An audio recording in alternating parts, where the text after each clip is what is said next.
Hello and welcome to Clark Coaching and Counseling. I'm your coach, Roy Clark, and this is my lovely wife, Dr. Amy, and she's your counselor. Hi. Hi. So, today we are going to teach you one of my favorite lessons in all the world. It's called Reconciling Your Past. I had a mentor early on in my 20s, Dr. Victor Matthews, who walked with me for about a year, and he taught me this process, and it was life-changing. I've shared it with thousands of people, and it has helped them as well. This is an exercise that we do with many of our clients. It's where we go back through some of the painful memories from our past that just keep on reoccurring. We think about them, they're difficult for us to swallow, to admit to. The way that we would know if we have to walk through this exercise with a client is if you are talking about something that happened in the past, whether 10, it was 20, 30. Yeah, or even a year ago. And if it's still emotionally present, if it feels like it just happened yesterday, then this is the perfect exercise to do so that we can walk you through that. We can process the memory. We can pick the pieces of it that we want to keep, and then we're going to let go of the rest that's either hurting us or holding us back from living a full life and a bright future. So we're going to look back and get rid of the memories that hurt, and we're going to look forward and embrace the truth. It's called reconciling your past. It's a little bit like walking with a stone in your shoe. Right. We use this analogy a lot with our clients because we can have this annoying little thought or memory, and it's not that big of a deal. It's kind of like having a little stone in your shoe. You know that it's there. But if you keep that stone in your shoe and you walk on it over and over and over again, it turns into a blister. Then the blister gets infected. Then you're starting to walk with a limp. And then your limp creates a knee problem. And then when your knee is affected, then it affects your hip. And then eventually it affects your back. And you can see the progression of this continuing. And sometimes these thoughts that we thought, oh, I know that happened, it's in my past. No big deal. Yeah, but when we are having problems in our relationships, low self-esteem, living with unresolved guilt, these are signs that there's probably a memory and a false belief that we are buying into, and that's the purpose of this exercise. But I'm going to let Roy tell you a little bit more about the origin of this exercise and how he... So I was taught this in my early 20s by one of my mentors, Dr. Victor Matthews. My process took over a year. And today we're going to ask that you just focus on one or two memories and then work through the 7-step process with us. You can stop the video whenever you want, write things down, fire it back up again. But it was an exercise that really shaped my life. I have a whole journal filled with people and situations and sentences that they had said to me that I internalized, that I believed as truth. In fact, that's kind of where this all starts. Dr. Amy. Yes. I'm going to teach you something. It's going to blow your mind. Are you ready? I'm ready. 2 + 2 is 4. Got it. Wow, right? And that's called the truth. And that seems very silly, right? But if I were to teach you that 2 + 2 is 3.5, that'd be called an error. Right. The only truth is that 2 + 2 is 4, right? Mm-hmm.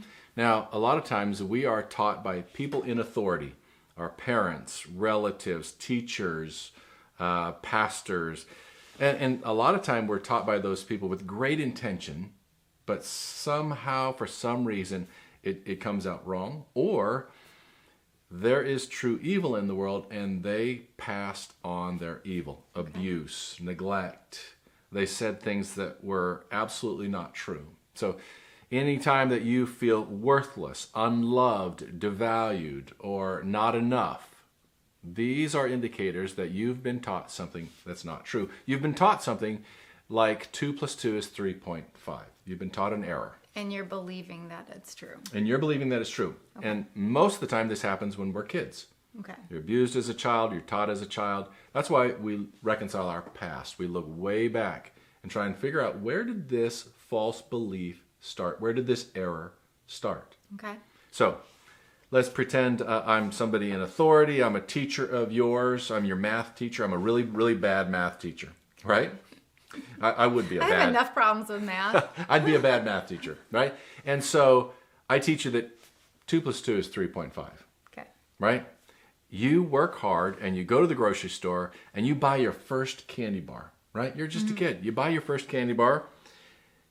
The cashier rings you up and hands you the change. What are you going to think about the change that you received if I've taught you that 2 plus 2 is 3.5? I'm going to think that I got shortchanged. You got shortchanged or ripped off, right? Right. Right. So there you are. You're standing there. You know, I'm your math teacher. I taught you the math. You believe in me, right? A lot of times it's our parents. They say something, you know, out of frustration or just out of anger. That's not true. I taught you that 2 plus 2 is 3.5. And now you're feeling ripped off. A lot of people feel ripped off. You know, they just get this sense that they weren't treated right. Right. Okay? How do you feel when you're feeling ripped off or when you're thinking that you're getting ripped off? Angry. Angry, right? Okay, so there you are, you're angry, and you say to the person as nicely as you can, I don't think this is right, right? And a lot of times it takes a lot of courage to correct somebody in authority, right? Or to stand up for what we believe in. So now there's people in line, and they're standing there, they're looking at you. How do you feel now? Embarrassed. Right, exactly. So think about this. Anytime you felt embarrassed, angry, frustrated, those are times when you probably are either believing something that's not true or you're being taught something that's not true. Okay. All right? So the first thing we do in the 7-step plan to reconciling the past is identify the person and the situation that you went through. Okay. The abuse, the error, the lie that they taught you. I grew up, I had a teacher get pretty frustrated with me one time, and they actually said, "You are so stupid."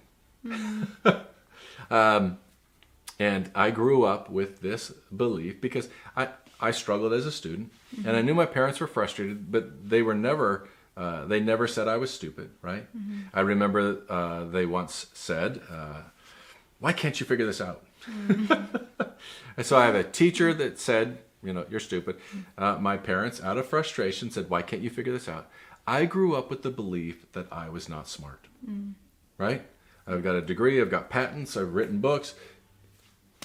Still, grew up with the idea that I'm not smart. So, likewise, we had a client come in, and he was working on a car with his dad, and his dad asked for a wrench. And so he grabbed, the child grabbed something, handed it to his dad, and it wasn't a wrench. And the dad said, "You are so useless." Poor kid. And that child believed that they were useless. Right. It was one of their continuing thoughts. And that's not true. Right. So, identify the person, and then identify the situation, the specific situation or the specific sentence. What was said to you? So that's step number 1. Right. And even if you think that you've done the work before, sometimes people come to us and they say, "I've been through therapy, I've worked through this," but they're still tearing up. It's still difficult to talk about. That is worth repeating this exercise. It's if you can look back on a memory from something that happened a long time ago and there's no emotion tied to it anymore, then that's a sign that you have reconciled the past. You have reconciled that. You remember that it happened. It's a part of your story. It just no longer has that emotional tie to right now.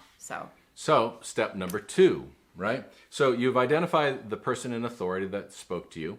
You've identified the lie, the sentence that they've said, the painful past. And it could be the abuse, right? You were violated and they stole your innocence. And you want to look at that, identify the person, and identify the situation. Then, step 2, you want to identify the error that you believe. So, for the client, it was, "I'm useless." For me, it was, "I'm stupid." For others, it's, "I'm not valuable enough to be protected. I'm not worthy of love. I'm not good enough." I'm not good enough, right? So, identify the specific belief that you've attached to that situation. Right. All right? Then Number 3 is express emotion over the violation or over the sentence, whatever it is, right? So, number 3 is express the emotion. Okay. Get angry over it, right? So you've identified the person, the situation, and the error, okay? Now you want to get angry about the error, okay? And we've done this with a couple clients. How have we done that? In a number of different ways. So one of them is journaling. They're writing out the story. There's something really healing about journaling, and what's going on in your mind is that you're taking this memory and you're starting from the beginning, you're writing through the middle of it, but most importantly, there's an end to it. So it's really healing the body. So that's one of my favorite ways to do it. You can write out anything that you want. Probably nobody's ever going to read this letter. Right. And then sometimes we have people write something on a plate and smash it. Sometimes we have them write a few of the words onto a rock and toss it into the ocean. And there's several different ways that you can do. You want to get your mind, your body, and your emotions involved, right? You want to express anger because these violations are worthy of your anger, to get specifically angry about a specific situation. You could even videotape, like pretend that you're talking to the person and videotape it. Right. Like that's a way that you can, Yeah. I don't know, like Engage without engaging. Right, exactly. So And then delete it. yes. Get rid of it right away. I always tell people, if you're writing, and my clients say, well, I don't like writing by hand. I want to write it and pretend like I'm emailing. I'm like, do not put the person's name in. No way. Do not put any sender in there, just on accident. You never want to Right. make sure that. And just because you've identified the person, I want to assure you that does not mean we are confronting the person at all. Many times parents say things out of frustration and anger, and you do not need to go back to them. Sometimes you do need to reconcile it with that person, but we're not recommending that right now. Right. Not in this 7-step process. So 1, identify the person and what happened. 2, identify the error. 3, express anger about that error. Now 4, identify the truth.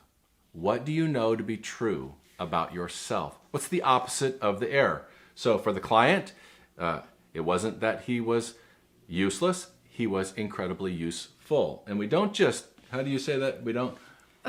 So when I work with clients with a lot of disordered eating patterns, and so sometimes they'll say,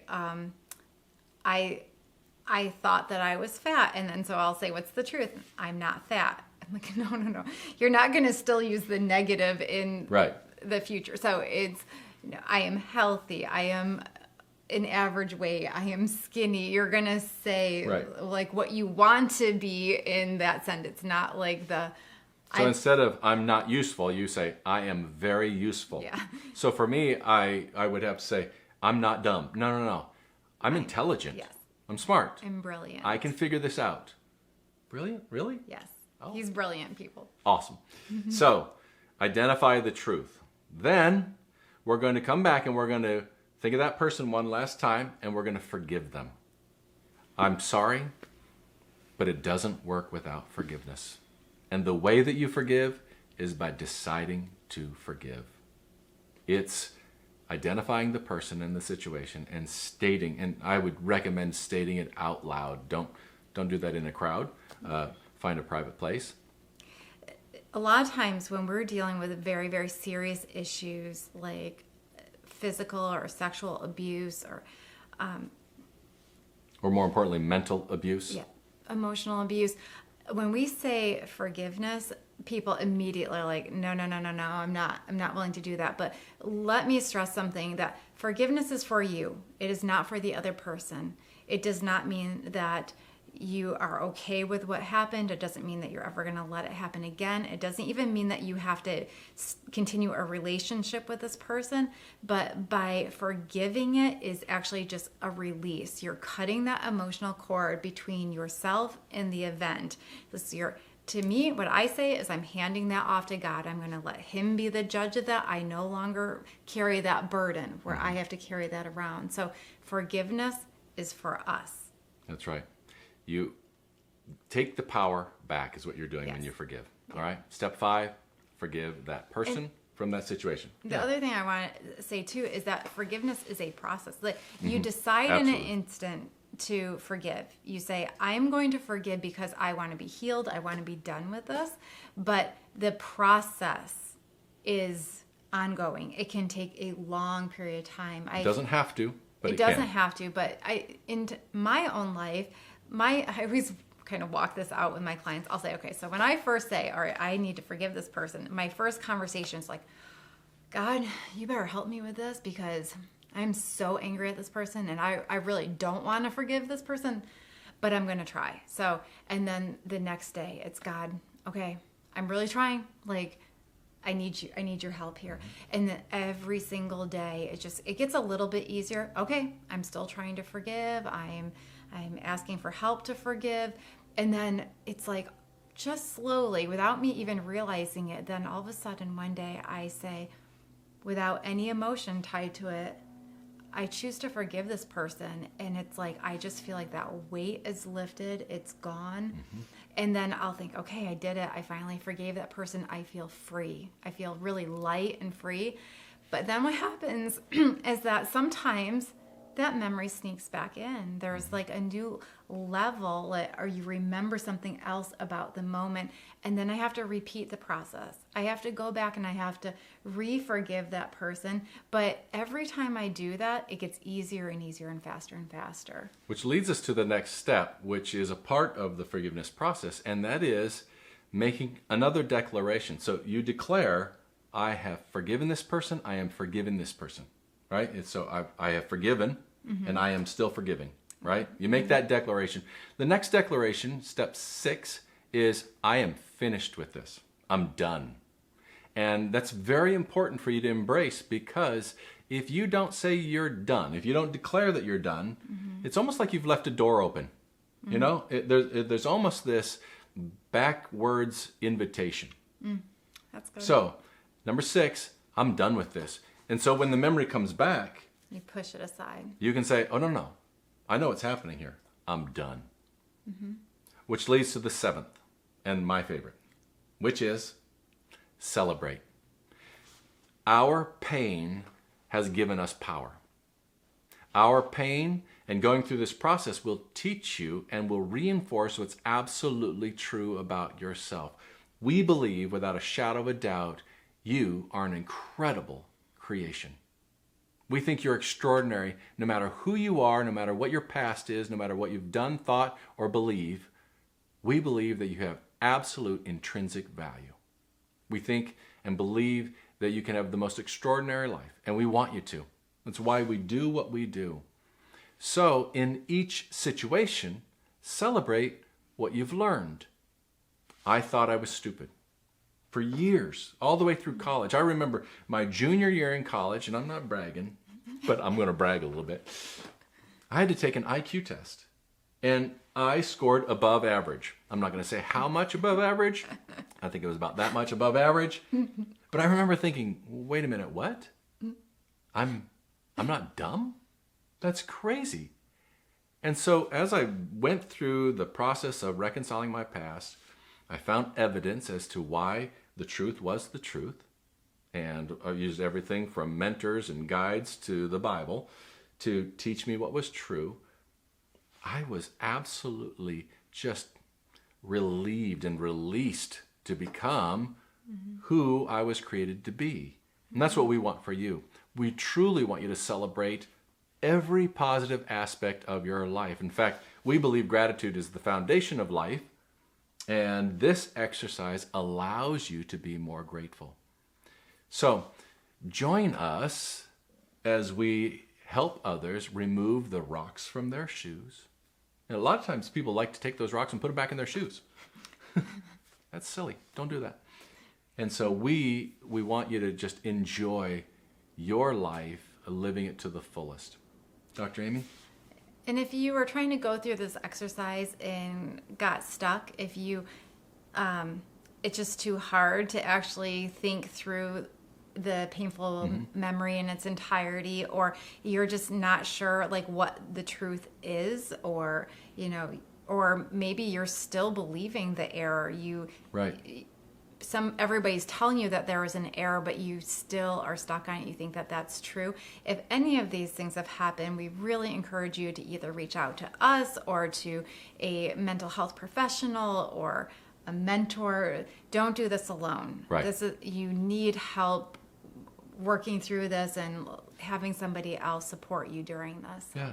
We've got a PDF below along with a link to our website. We'd love to connect with you. We'd love to walk you through this process as well. But more than anything, we want to say thank you for joining us. Thanks for watching this video. And we hope that you can reconcile your past and become released from any of those negative emotions and memories that you have and just live life to the fullest. So, thank you. Have a great day. Bye-bye.